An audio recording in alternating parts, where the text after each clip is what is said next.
one time, there were lots of us. Hey guys, remember that Q&A episode I was talking about?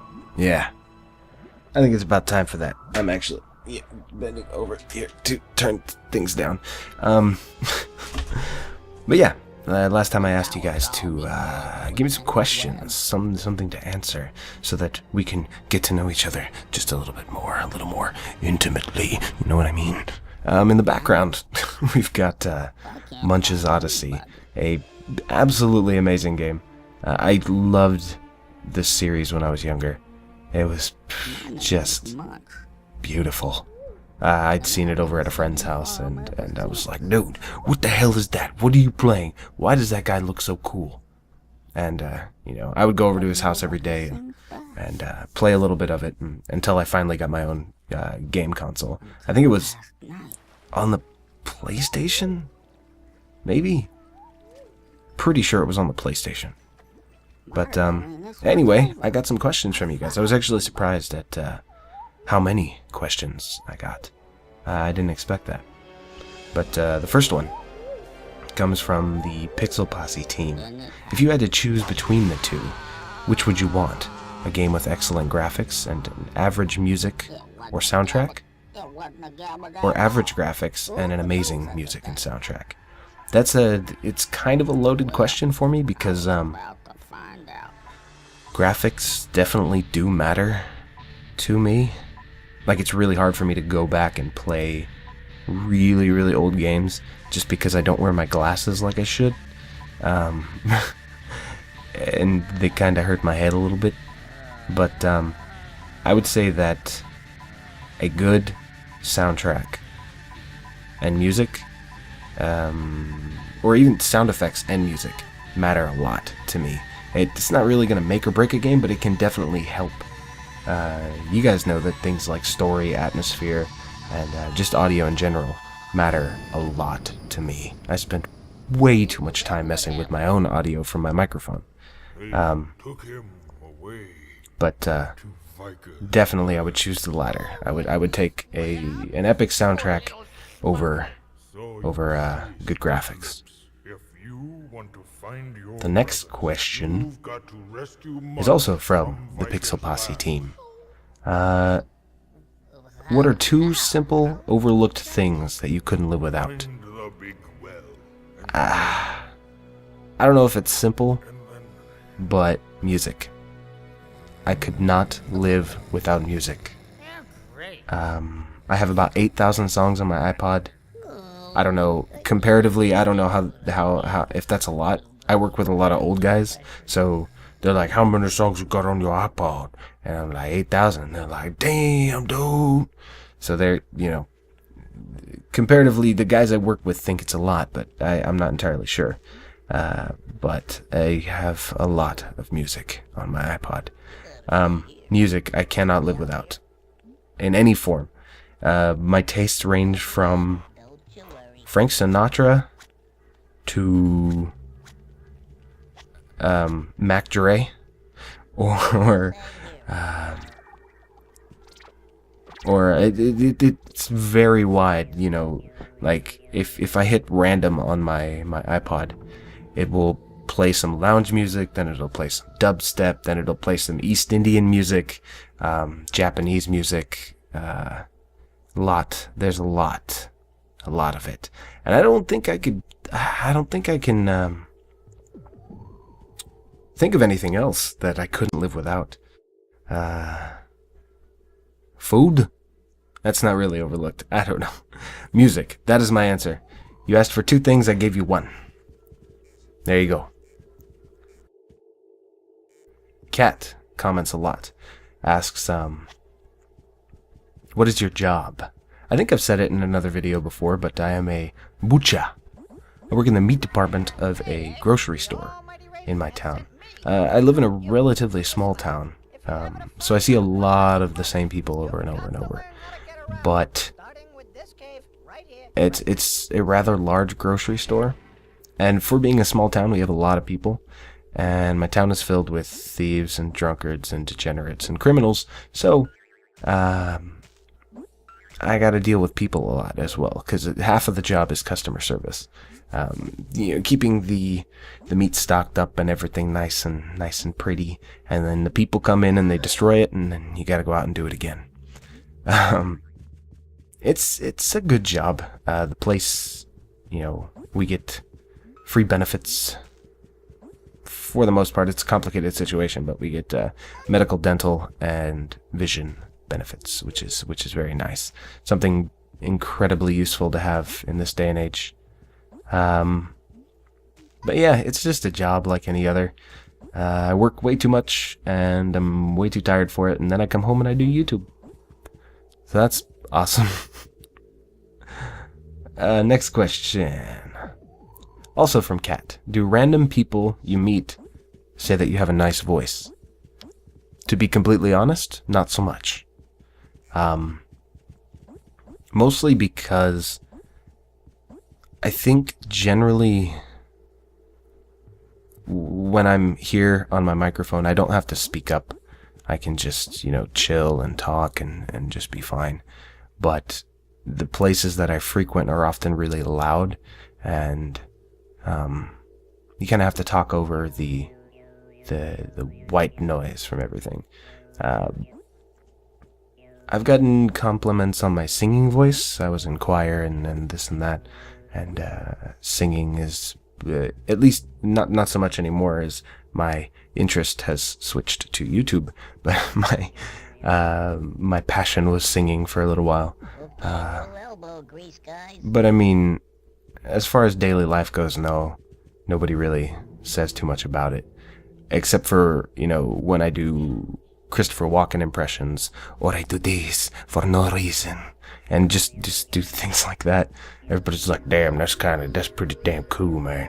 But generally speaking, in daily life, it's more often, what are you doing working manual labor or working here? What are you doing in this town? You should be a model. You look like so-and-so from TV.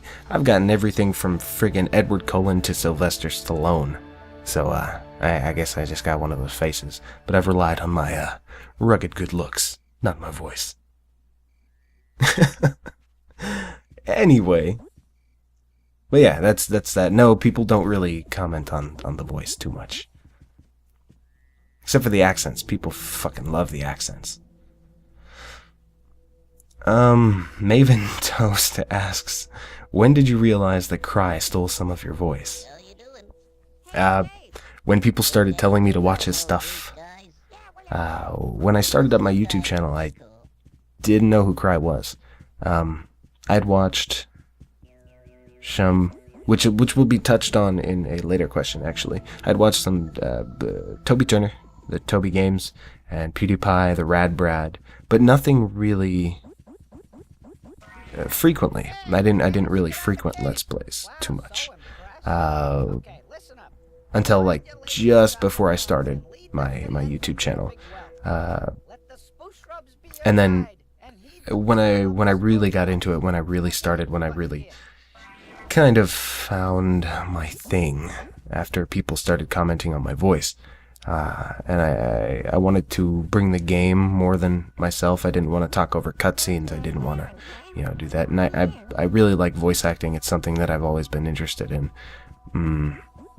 And, as soon as I really started, people started saying, you sound like Cry. Or, there were a few, you're just a Cry ripoff, which was nice, that's cool. Whatever.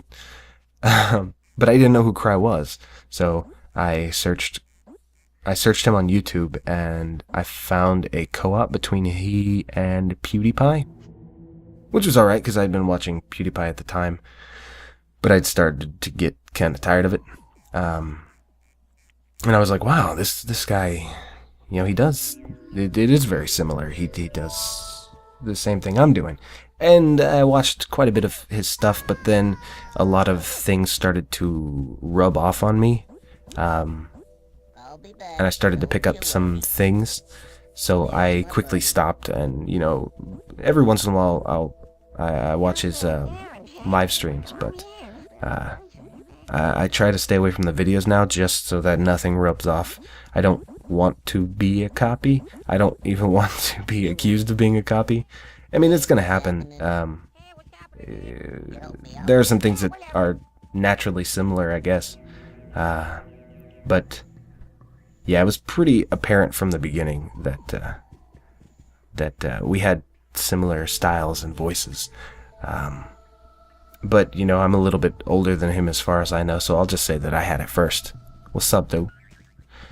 The next one from Bagel Bites is, what led you to doing gameplay or playthrough videos? Or just doing Let's Plays? Mostly it was boredom. For the longest time, I just came home and played video games.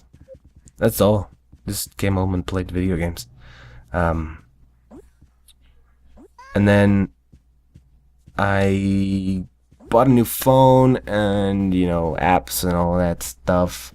And YouTube became a part of my lunch break at work.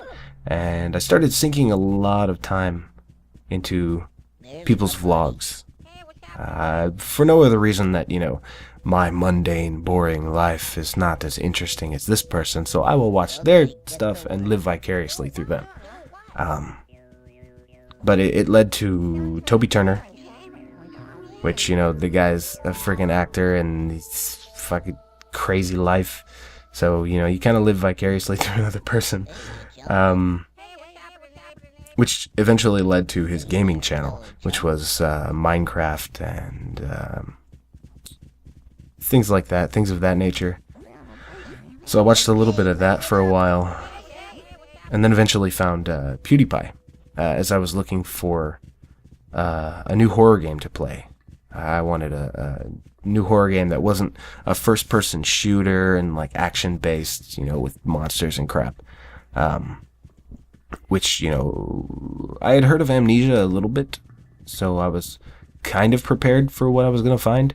But, you know, the guy screaming like a little girl was entertaining as hell. But after a bit, it got stale. And seeing the same things repeatedly, you know, over and over and over, it's the same thing.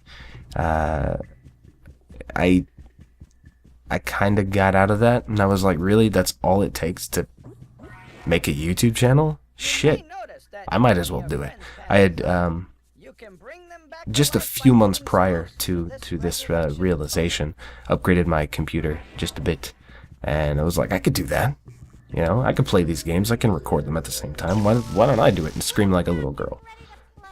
Turns out I can't force that kind of entertainment from myself, no matter what.